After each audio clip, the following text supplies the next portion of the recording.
இந்த பெரிய விஷயத்துலேருந்து நாங்கள் வரோம். இந்த மாதிரி அண்ணன் இந்த மாதிரி குடிக்கி ரொம்ப அடிமையாகி ரொம்ப சேட்டையான சேட்டை. கொஞ்சம் நஞ்ச சேட்டை இல்லை. காலைல ஆனால் குடிச்சிருவேன். காலைல 5 மணிக்குனாலே பாட்டிலோட தான் ஓப்பன் பண்ணியே எந்திரிக்கிறது. அப்படி குடிச்சு ஒரு நாளைக்கு ஒரு ஃபுல்லே கம்மி. அது ஞாயிற்றுக்கிழமை ஆயிடுச்சுன்னா அவ்வளோதான் 2 ஃபுல்லு போயிடும். குடிச்சு விட்டு அப்பாட்ட சண்டை, அம்மாட்ட சண்டை, என்கிட்ட சண்டை. என்னைய வீட்டில் இருக்க மாட்டேன், அம்மா இருக்க மாட்டேன், அப்பா இருக்க மாட்டேன்.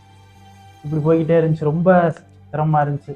அப்புறம் நம்மளுக்கு தெரிஞ்ச பாஸ்டர் மூலியமா இங்கே இந்த மாதிரி இந்த சென்டருக்கு கொண்டு வாங்க, திரும்பி வந்துடுவான் அப்படின்னு சொல்லி இவனை அங்கே கூட்டு வந்து விட்டான்.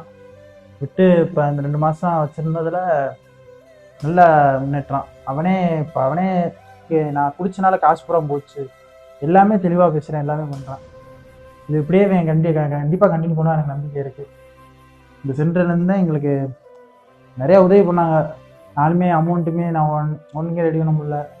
அதை நான் டியூ மாதிரி தான் கட்டினேன். அதுவுமே ரொம்ப சப்போர்ட் பண்ணாங்க எனக்கு. ரொம்ப நன்றி.